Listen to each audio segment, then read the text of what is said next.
Hey campers, Georgia, back in the shed. All sharp and shiny it is right now. Speaking of sharp and shiny, this arrived today.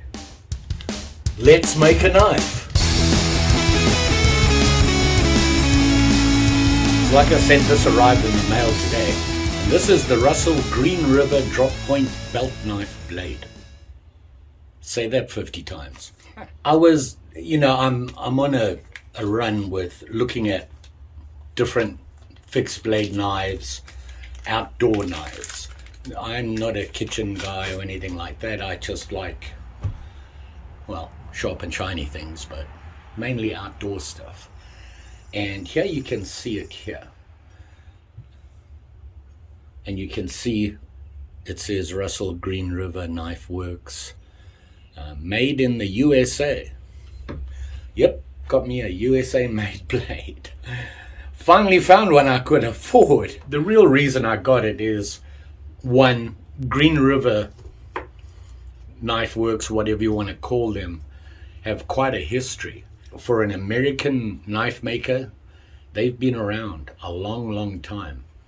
Back in the day, we're trading in the West and places like that. Knives weren't that commonly available, certainly not made in the country. These guys came out with their knives and they finally became the knife to own or to aim for if you were going to make one. Here I am making one. And this is a very plain blade. It's a drop point and it's got this on it here, which I think, reading about it, they just did that to make it look a little nicer. I don't think it has any real value as far as use on the knife. Now, if you look at this blade, this is about as plain and simple as you can get. Straightforward, drop point, sharp one side, not so much the other side with a little pretty pattern on it. Even, I think I have a picture, I'll put it up here. Even the handle is extremely plain. Basically just wood that kind of follows this. Nothing fancy at all, which for me works because I can't get fancy. I'm just not good enough to do it. And I'd really like, I've been making handles, a couple of them now, and although they've worked, I've never really been really happy about them. They work and everything, but it was a struggle, and I'm hoping this won't be. So here we go. Russell Green River Works, made in the USA, belt knife, plain and simple. Let's have at it.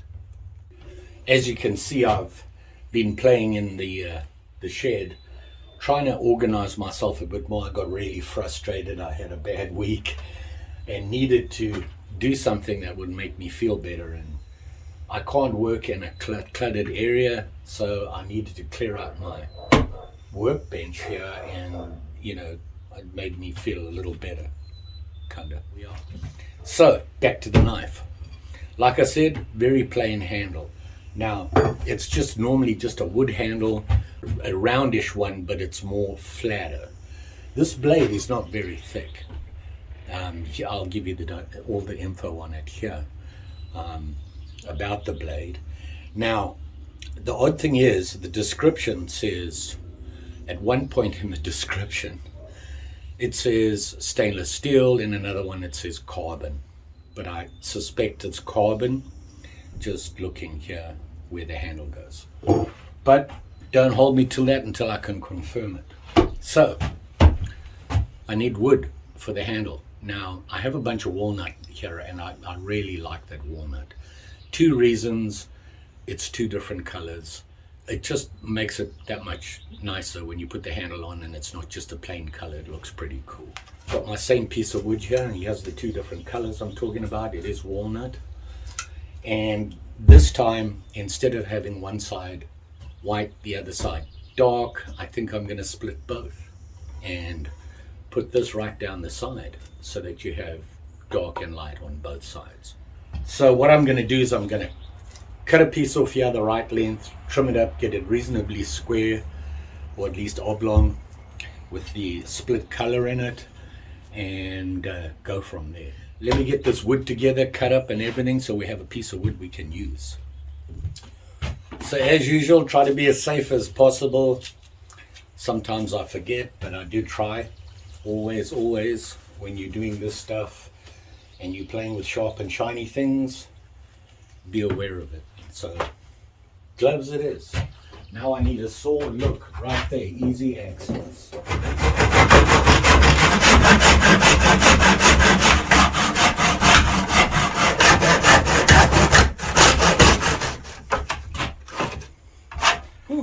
Before I put this guy away, this is just a Stanley Fat Max that I got at Ace or somewhere like that. But I wanted to show you something that I learned the other day.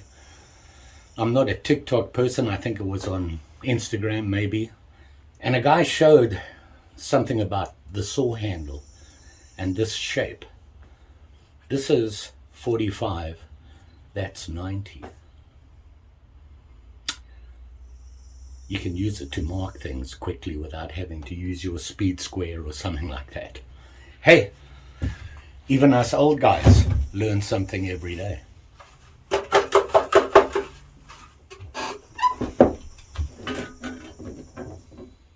Old habits die hard. So now I've got to see where I want to cut this wood. And I need it to have the split colors.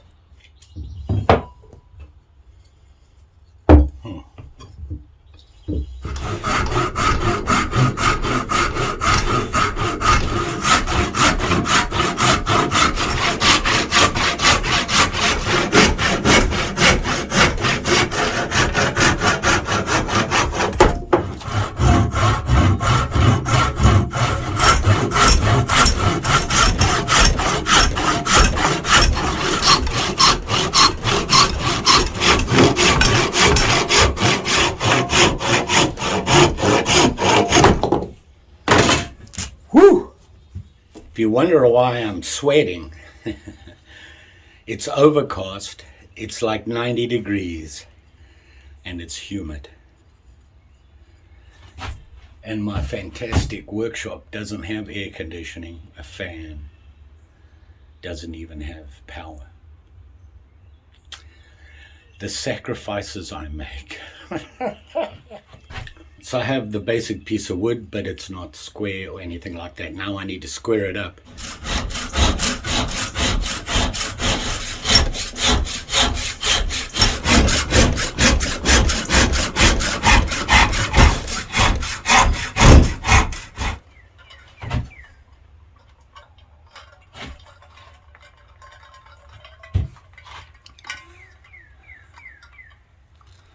See that? Pretty cool, huh?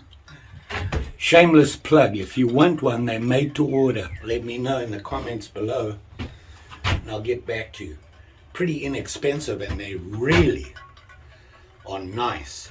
Has the lid, the straw that can't come out. You can take the straw out, it just won't pop out. Very cool. It's got the close feature on it. Double walled. Hydrator, which I need right now. Back at it. That was an advertising break. Okay, sweating up a storm here. I gotta stay hydrated.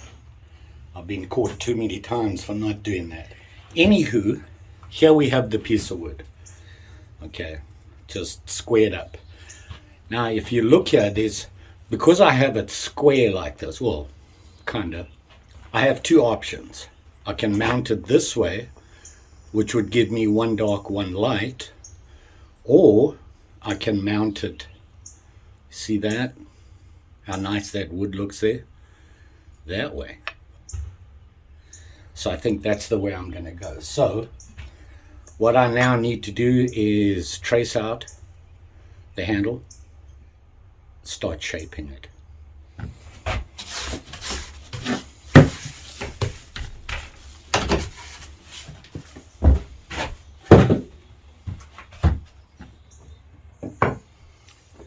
So here you can see just how basic the handle is.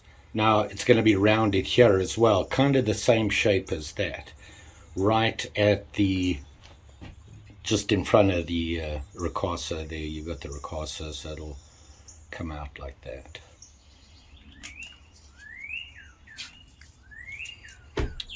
Safety, and plus it stops me from damaging the blade. That's pretty thick. Here's the blade. There's no way the handle's going to be that thick, and I don't want to have to deal with all that. So I have a decision to make. I need to know how much I want to cut off.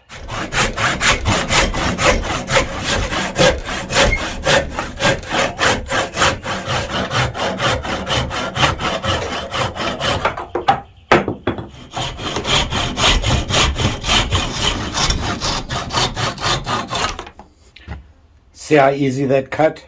The reason is, this is a cross cut. It's designed to cut across the grain. Cutting with the grain doesn't do as well. Looks like I have to get a different saw as well.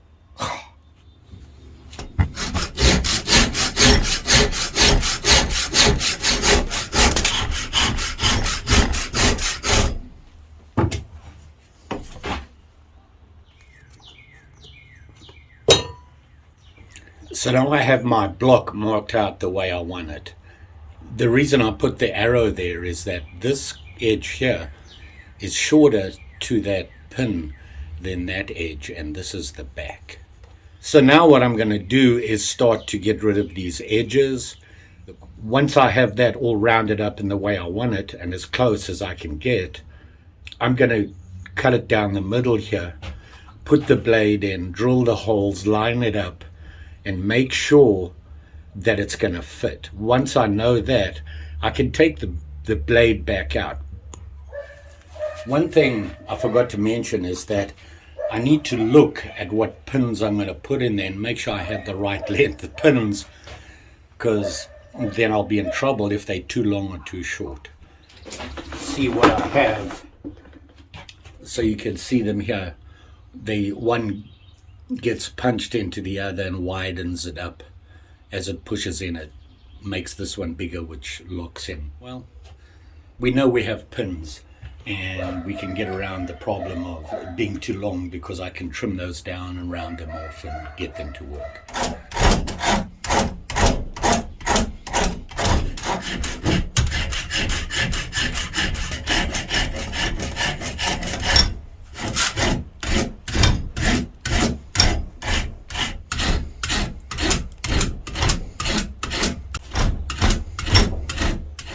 Okay, so here I have the basics of the handle. So now I have to make sure it's actually going to fit. Hold on. Another wasp. They are determined to make a nest in here. Now we have the basics of our handle. Now I've got to make sure before I even carry on anymore, I've got to drill the holes, I've got to slice it down the middle here and put the blade in and make sure everything lines up the way it should.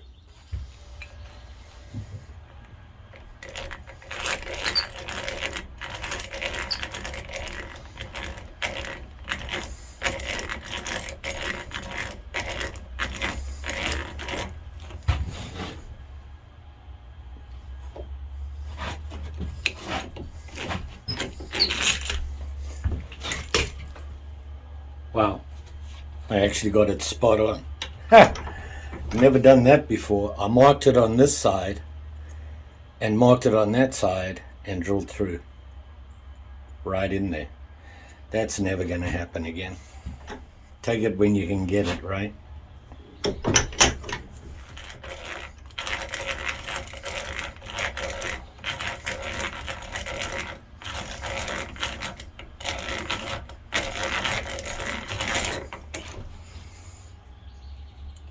I'm not going to say anything.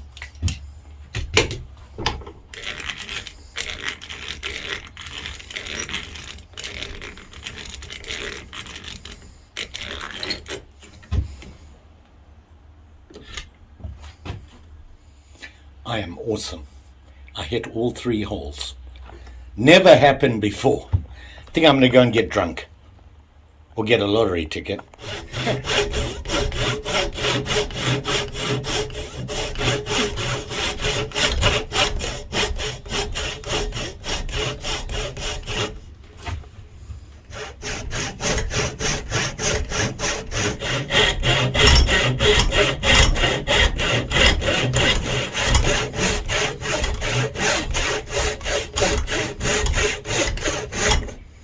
So there, I have the 2 sides now. Now to make sure that they actually fit. So I'm just using some nails here just to see if that lines up. And it does. So far so good. Now I got to really get the flat inside of the wood, the sides that touch the blade, to be really level and flat.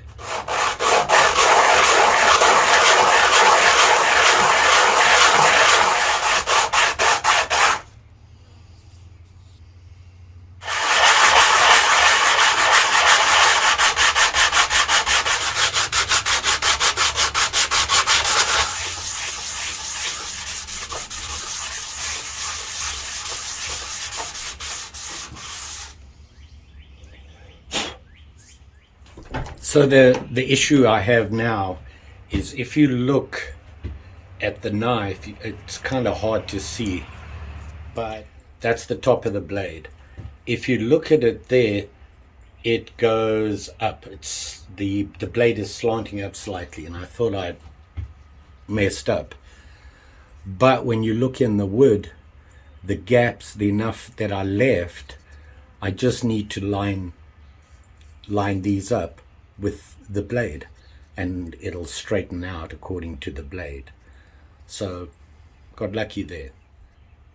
Now we got to start getting this onto the blade so that it all matches without messing up the blade like I always do. Here goes.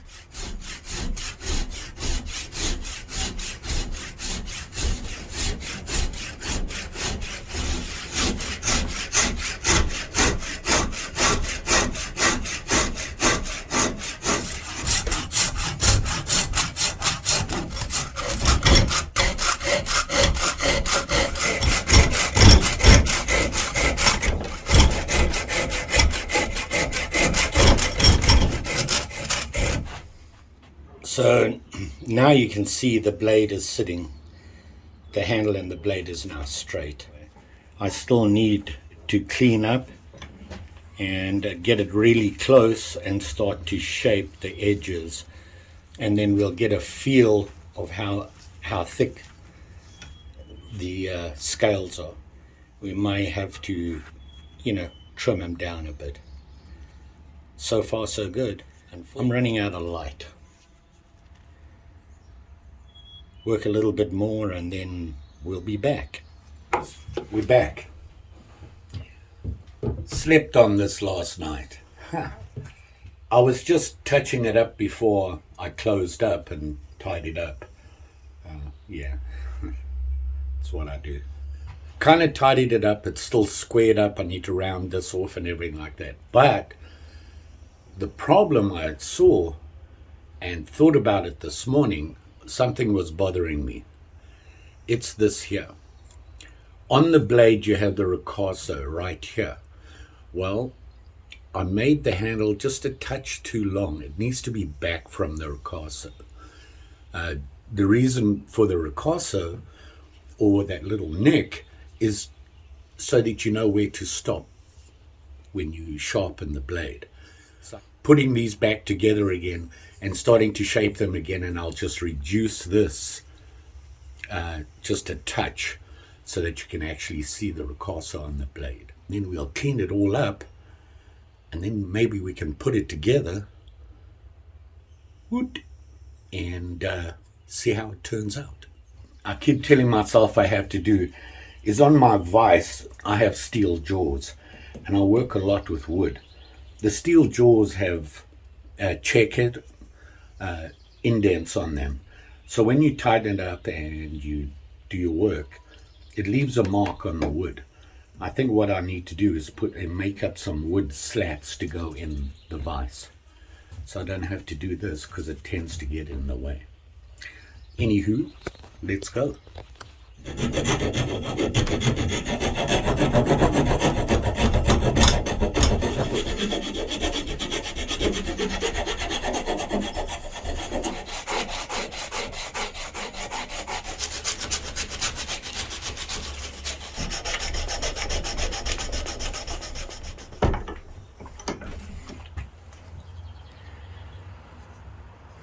So I've cleaned up the edges a little bit. I think I'm beginning to wonder if I need to reduce the thickness. I need to put this together, feel it. Maybe it just needs more of an angle here, which is what I'm trying to avoid, because the original didn't have a rounded thing. It was more flatter up here. So now you can see the Recursor, which is what I wanted. It's kind of hard to see in this light, but do I want to make them thinner?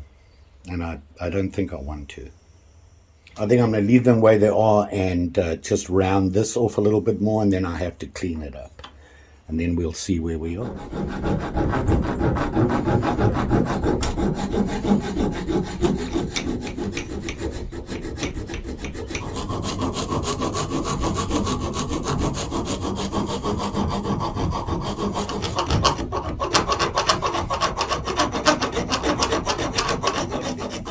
I've said this before on other times when I've been doing this, and that is a good fit for your hand is that your fingers should touch the pad.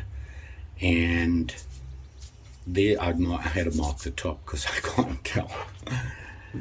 When I grab it like this, you can see my fingers are hitting the pad there. So it's actually the correct size for me. I think now it's time for me to clean it up. Start smoothing it out, getting it nice and even so that it looks the same, kinda. And then hopefully we can put it all together and oil it all up and we'll be done. The heavy stuff away. What I'm talking about is, you can see on here the marks from the vise. I need to fix that issue. And I think putting wood in here is, even if I come up with something that'll just sit in there, it's not a permanent thing, maybe make a cutout on them and they can fit in there.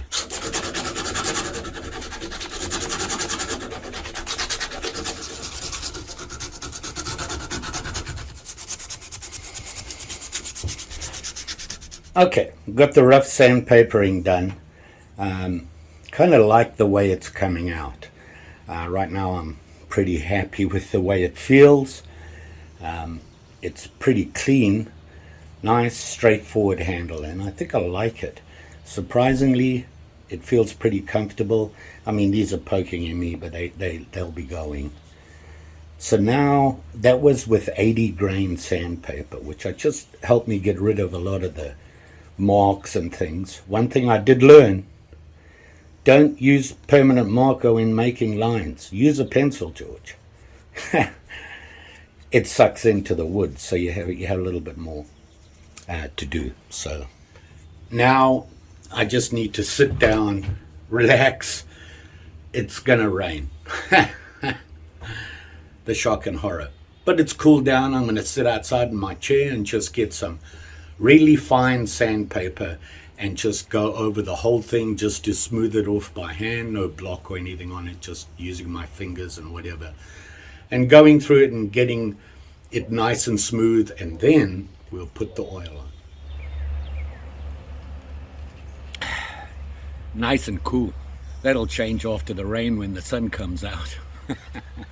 What do? You sit and you sandpaper.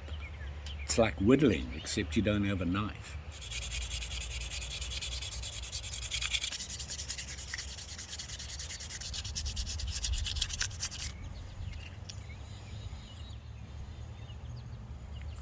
Finished doing the fine sanding on this. Feels very nice. It actually feels very nice in my hand. I kind of like this. Very plain handle, works well.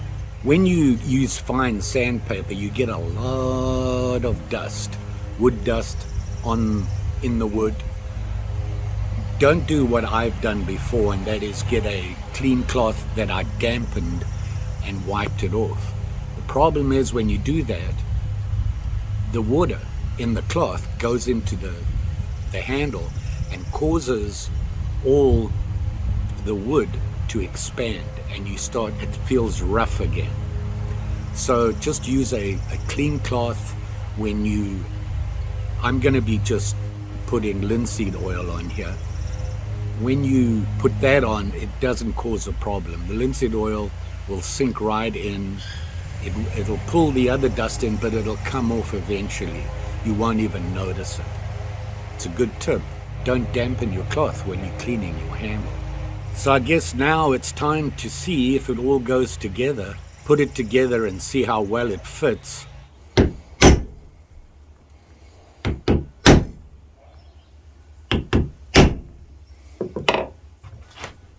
So I got the pins in, but it's not perfect, but it'll work. We should be ready to put the linseed oil on.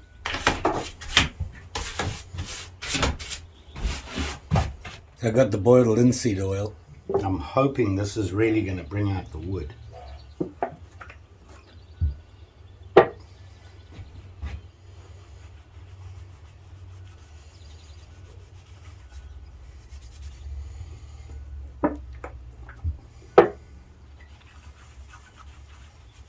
You give it a good soaking a couple of times until it stops soaking in. Then you know you're good to go. Don't hold the blade like I'm doing. It's sharp. So now I'm just going to let this sit here and soak in for a bit. It'll turn out what I hope. Look at that. Can you see that? I wanted to let you know about something, and that is, remember I said, don't know what these are for. If you look at that blade like that and you pick up this knife, which side has been sharpened? Which is the top, which is the bottom? Well, that tells you right there. And the label obviously matches. And yep, this whole knife is made in the USA. Just saying. Let's leave it to soak.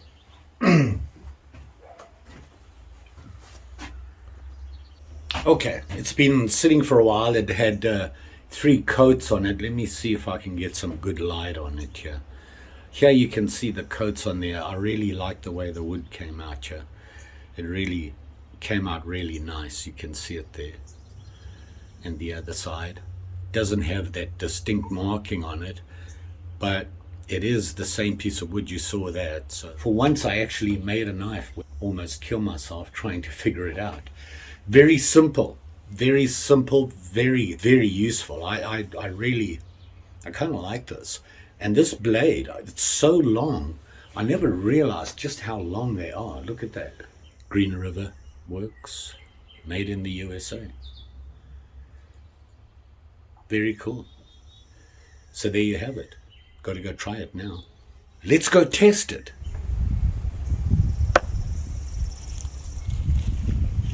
So it pegs well. It even flexed a bit, and I looked at the tip. Nothing. It's still good. So this was designed as a wilderness bush knife. Just about any use around the camp, in the outdoors, wilderness stuff. That was the whole idea of this knife way back when. I'm gonna do some stuff that I would normally do with what I consider a camp knife, bushcraft, wilderness knife, what I would use it for. So I just went through the whole process of making a tent spike and forgot to turn the video on. But you can see there, and I'll do it again, but that's typically a tent spike. So it did that, made a nice point on it. I could do a number 7 with it. I rounded off the back, and I actually cut this piece of wood in half. It's actually hard wood, so it worked. start again, which is something that I typically do. I don't normally carry 10 spikes with me because they're heavy. And you know what? There's wood everywhere and you can make them if you need them.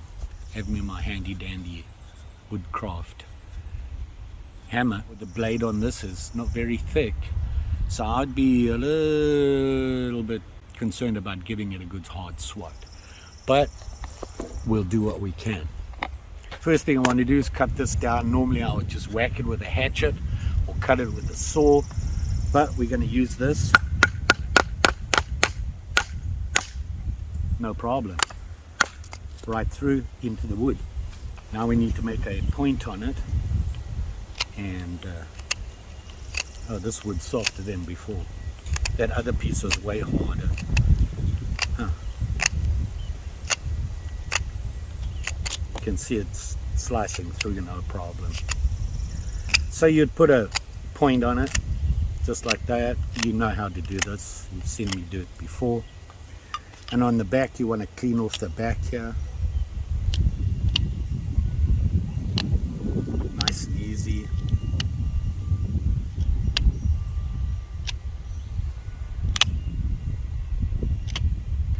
And that's where you'd whack it. How's this blade doing? It's doing okay, no problem. So I got the point, cleaned that up. Number 7 notch. Put your stop cut in, and then cut into it. Now you'll notice I keep doing this. What I'm looking at is I'm looking for this. Do I have it the right way up? It's very hard to tell what's up and down, but that's probably why they have that. So here we go. Finishing off that 7 notch quickly.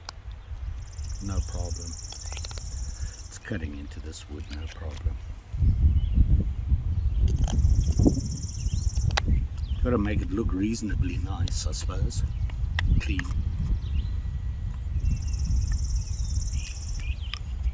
And you have your number 7 notch, so now you got your tent peg. You're all good to go. You can hang your hammock, put your tent up, do whatever you need it for, or even make a pot hanger out of it. Get all this off. Don't like sticky things. Really want any bark on your tinder, so it'll clean it off.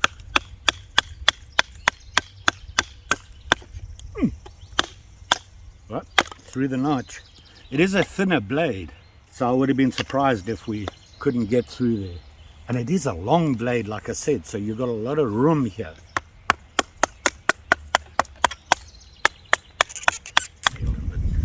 Let's see if we can feather with it now. I did say it has a long blade on it, which means you should be able to get a pretty long feather out of it, I would think. Oh yeah, look at that. Nice. Big feathers. There you go. There you have it. Green River Works, made in the USA. Handle, do it yourself. The blade comes from Russell. Belt knife. A lot of tradition behind this. My handle, I think, is a little bit thicker than the traditional one. I just prefer that, but the shape is the same. That long blade is great. All I need now is to get my leather work down to where I feel I can make a sheath, and I can do all my knives. So it does the job, what it's designed to do, I would think. Anything heavier than that, I'm not so sure, but I'm pretty sure somebody who was back in those days, in the wilderness days, they had a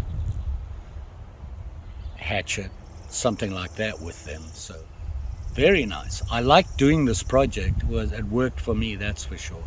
Nice and simple, easy, straightforward. Maybe I should keep things that way. What can I say?